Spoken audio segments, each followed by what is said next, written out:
A cooperative effort between the legislature and Governor Walz was realized this week with the creation of a grant program to provide economic relief to Minnesota's small businesses impacted by the COVID-19 pandemic.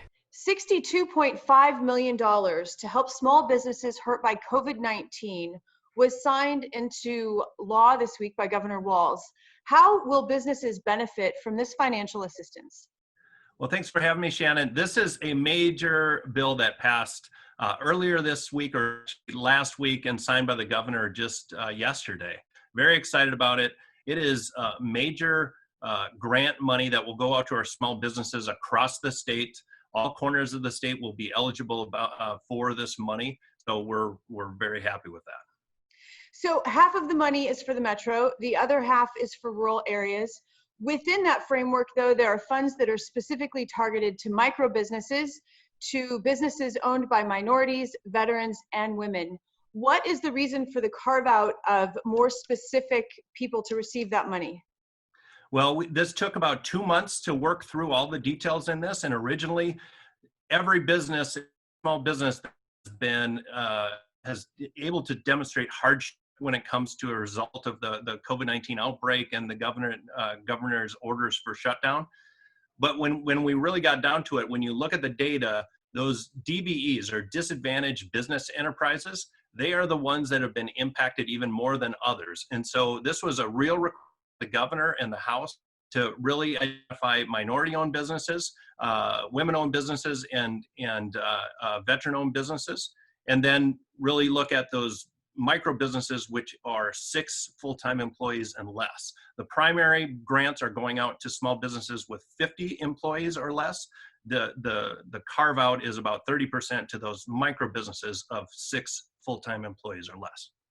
Now, you just mentioned an important word. You said the word grants. These are grants and not loans. This is money that does not have to be paid back. So how much can an individual business get? How will they access the money? And how many businesses ultimately do you think will benefit? Well, with the $60 million divided, $30 million for Greater Minnesota, $30 million for the 7-county metro area, approximately, so these are $10,000 grants. We're looking at about 6,000 businesses that will be able to receive these grants. So it is, although it won't meet the demand that is there, the demand is tremendous, but I do believe this will make a significant impact to give those businesses hope to get to another couple of weeks, another couple of months that will really make the difference, because we need them to survive and thrive if we're going to have a good comeback here in the next couple of months. So the standard amount for any of these grants is $10,000. Is that right? That's correct. So $10,000, and again, it's grants, not loans. We talked to many businesses that have received many opportunity loans, but again, you get into the small association and different situations where you're paying back loans. This is a grant. This is money that they will receive, and they will immediately be able to put to use in paying bills, in helping with employees, different bills that have been backed up here because they haven't been in business. So huge for them to check that they can put into use right away and not worry about paying them back. So the distribution process is going to be a lottery. So not everyone will be helped, only 6,000. So what do you say to those people who don't win the lottery? Right, and this is going to be a hard part. I mean, we again, getting back to that supply and demand, we know the demand is going to be tremendous. We probably only can meet about 6,000 of these small businesses across the state. I'm hoping that this presents a framework, Shannon. We work really hard with Commissioner Grove and his staff, Kevin McKinnon. We work really hard, Senator Pratt and I work really hard with Representative Robbins in the House and Representative Stevenson to create this framework for this bill to distribute this money. Now, this is CARES Act money, so this is federal dollars that have been given to the state that we can allot, that this is a framework for more aid to come. So even though we may not meet all the demand now, those people that apply hopefully will be eligible for another round in weeks to come.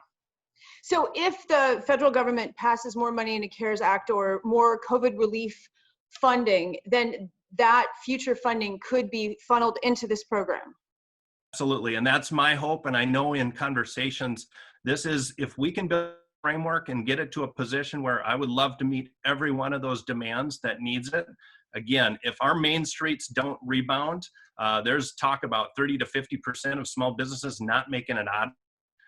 That is unacceptable for Minnesota. We have to have the backbone of our economy, our small businesses. If they don't rebound, our communities, our state, our country, it all suffers greatly. So my hope is that the supply will continue to grow in the weeks and months ahead. Senator Paul Anderson, thank you so much. Thanks, Shannon.